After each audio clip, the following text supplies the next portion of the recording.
नमस्कार दोस्तों आज हम द मुद्दा के चीफ एडिटर विनोद महला से एक विशेष बातचीत करेंगे क्योंकि कल जो विधानसभा का स्तर हुआ और उसमें पूंडरी के विधायक सतपाल जामा ने एक बहुत बड़ा क्वेश्चन रेज किया और जो क्वेश्चन कहीं ना कहीं जरूरी भी हो जाता है वो था सोशल मीडिया को लेकर। सोशल मीडिया के पर बड़ी चिंता जाहिर की कि सोशल मीडिया जो है वो मीडिया का काम ना करके कहीं ना कहीं ब्लैकमेलिंग का कार्य वो कर रहा है और कुकर मूते की तरह जो हर रोज बहुत सारे पत्रकार नए पत्रकार अपने आप को कहते हैं तथाकथित पत्रकार बन के आते हैं और ब्लैकमेलिंग का काम वो शुरू कर देते हैं। उन्होंने खास पूंडरी का जिक्र करते हुए कि कहा कि यहाँ पे 150 से लेके और लगभग 200 के बीच में पत्रकार जो हैं वो हर रोज जो है उनको किसी ना किसी विषय पे फोन करते हैं और कहीं ना कहीं ब्लैकमेलिंग का वो कार्य करते हैं। बहुत बड़ा क्वेश्चन था। हालांकि वहां उपस्थित सभी विधायकों ने कहीं ना कहीं इस बात की चिंता भी जताई है और इस बात का समर्थन भी किया है। आज हम इसी विषय पे बात करेंगे विनोद महला, क्योंकि वरिष्ठ पत्रकार हैं, बड़ा अच्छा इनका अनुभव है, तजुर्बा है, तो जानेंगे।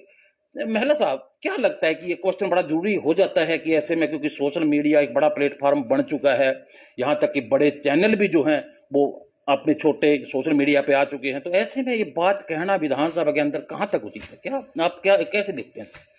देखिए बट साहब, जहां तक की बात करें पूंडरी के जो विधायक है सतपाल जांबा, उन्होंने विधानसभा में सोशल मीडिया के ऊपर सवाल किया और कहा कि ब्लैकमेलिंग करते हैं। देखिए, मैं पूरी तरह से सतपाल जांबा की बात को नकार नहीं सकता।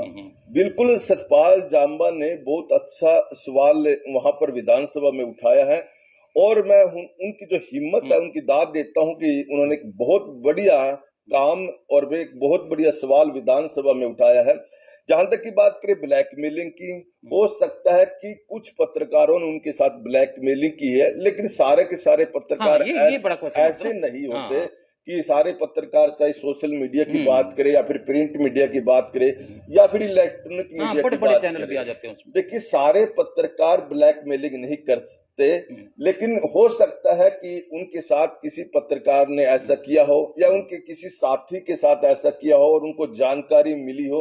और अभी हाल ही में वो विधानसभा के चुनाव लड़कर आए हैं, जीते हैं, और विधानसभा चुनाव के दौरान बहुत सारे जो सोशल मीडिया के लोग हैं, जो पत्रकार हैं, वो लोग उनके पास गए होंगे और चुनाव के समय पत्रकार अक्सर विज्ञापन भी मांग लेते हैं, जैसे प्रिंट मीडिया के लोग उसके बगैर चलता भी नहीं, वो चलता भी नहीं है। और सोशल मीडिया के लोगों ने भी निश्चित तौर पर उनसे कुछ पैसे की डिमांड की होगी और इससे पहले भी कुछ मांगे होंगे जब उन्होंने एक सफाई अभियान चलाया था। मेरी आज पूंडरी के कुछ पत्रकारों से बातचीत हुई थी, मैंने पूछा था कि ये क्या मामला है, तो पत्रकारों ने बताया कि देखिए, जब वो सफाई अभियान चलाए हुए थे उस समय अपना प्रचार करवाना चाहते थे, हो सकता है उन्होंने 2 रुपये किसी पत्रकार को दिए हैं, लेकिन ये कहना कि पुंडरी के विधायक का कि नया साल आने वाला है तो एक बार फिर वो पैसे मांगेंगे।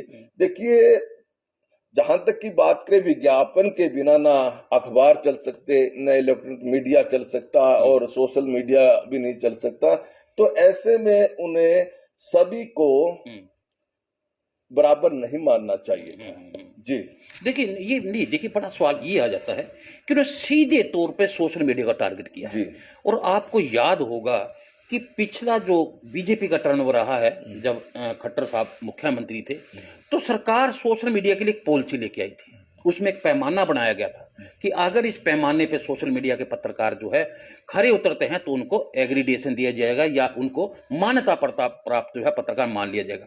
लेकिन ऐसे में इस तरह का सवाल जो जांबा के द्वारा किया गया है कि इनके ऊपर बैन लगना चाहिए और 1 जनवरी को फिर आ जाएंगे, नया साल आने वाला है, कहीं ना कहीं ये कंट्रोवर्सी सरकार के साथ उनकी बन ना जाए ऐसे समय में। नहीं, ऐसा नहीं है कि सरकार ने एक बात की थी, एक पॉलिसी बनाई थी, हालांकि वो पॉलिसी अभी ज्यादा चली नहीं है, लागू नहीं हुई है, लेकिन मैं इस बात से, सतपाल जांबा की बात से बिल्कुल सहमत हूँ कि एक क्राइटेरिया बनना चाहिए पत्रकारों का भी और सोशल मीडिया का भी बनना चाहिए, लेकिन ऐसा नहीं है। देखिए, पहले क्या होता था, मैं 20-22 साल प्रिंट मीडिया में रहा हूँ, तो वहां पर एक चीफ रिपोर्टर हुआ करते हैं, हर जिले में चीफ रिपोर्टर होते थे और 5, 7, 3, 2 जितने जिसे अखबार की कैपेसिटी थी रिपोर्टर रखने की वो रखते थे। लेकिन उन रिपोर्टरों की खबर भी चीफ रिपोर्टर देखता था, उसके बाद वो डेस्क पर भेजता था और वो भी चेक करते थे, ऐसी खबर नहीं छपती थी। लेकिन क्या है, सोशल मीडिया में हम बात करें, सोशल मीडिया में 1 सेकंड में खबर चली जाती है। दूसरा, जो नए रिपोर्टर बने हैं सोशल मीडिया के, वो किसी के अंडर काम नहीं करते, सीधे अपना मोबाइल उठा लेते हैं और मोबाइल उठाते ही वो रिपोर्टर बन जाते हैं। उन्हें पत्रकारिता के बारे में, खबरों के बारे में ज्यादा जानकारी नहीं होती। तो यह सवाल उन्होंने उठाया, सतपाल जांबा ने, और मैं तो कहूं बहुत बढ़िया सवाल उठाया है। एक क्राइटेरिया होना चाहिए, एजुकेशन का क्राइटेरिया, कि पत्रकार की एजुकेशन क्या होनी चाहिए, क्या उसके पास पत्रकारिता का डिप्लोमा है या उसके पास पत्रकारिता की डिग्री है, यह होना बड़ा जरूरी है। और ये जो सवाल सतपाल जांबे ने उठाया बहुत बढ़िया सवाल है, और हरियाणा सरकार को भी चाहिए कि इसके बारे में सोचना चाहिए। न केवल हरियाणा सरकार को बल्कि केंद्र सरकार को भी इस बारे में सोचना चाहिए, क्राइटेरिया बनाना चाहिए कि ये क्वालिफिकेशन कितने पत्रकार की है। अब ये देखिए, ग्रुप डी में एक छोटी सी नौकरी है चपरासी की, वहां पर नौकरी लगती है, उसके लिए एग्जाम देना पड़ता है, टेस्ट देना पड़ता है। और आप ने सुना भी होगा कि बहुत सारे लोग पत्रकारिता या मीडिया को लोकतंत्र का चौथा स्तंभ कहते हैं। हालांकि संविधान में इस बात का कहीं भी जिक्र नहीं, एक शब्द मान्यता बन जाती, एक भी शब्द लिखा हुआ नहीं है संविधान में कहीं भी कि मीडिया जो लोकतंत्र का चौथा स्तंभ है। लेकिन ये शब्द हमने खुद गढ़ ली है कि लोकतंत्र का ये चौथा स्तंभ है मीडिया, हमने भी गढ़ ली है। और हमारे जो सांसद हैं या विधायक हैं, ये लोग भी पत्रकारों को या मीडिया को चौथा स्तंभ मानने लगे और संबोधन करते रहते हैं। जी नहीं, देखिए आपने एजुकेशन की बात की, ये एक बड़ा सवाल आ जाता है। आज हजारों बच्चे जो है, चाहे वो प्राइवेट सेक्टर है या सरकारी उसमें है, मास कम्युनिकेशन का डिप्लोमा कर रहे हैं। उनको भी पता है कि मीडिया सेक्टर में इतनी जॉब नहीं है। वो कहीं ना कहीं सोशल मीडिया की उनका रक्षण, सीधी सी बात है, क्योंकि वो कोर्स करके आए हैं तो उनका एक ही वो रहेगा, क्योंकि हर जगह तो उनको एडजस्ट नहीं, तो नौकरी नहीं मिल सकती।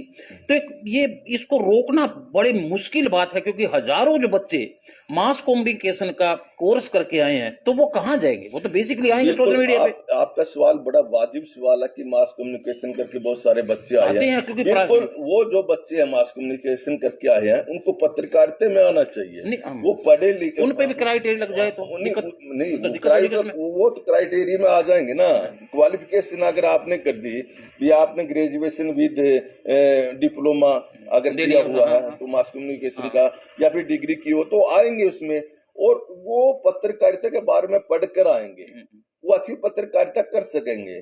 लेकिन बहुत सारे ऐसे लोग हैं जो 10वीं पास हैं, +2 पास हैं, और बहुत सारी जगह तो ऐसे देखे हैं कि 8वीं पास है, वो लोग पत्रकारिता कर रहे हैं, साथ साथ में अपने दूसरे व्यवसाय भी कर रहे हैं। तो दिक्कत यहाँ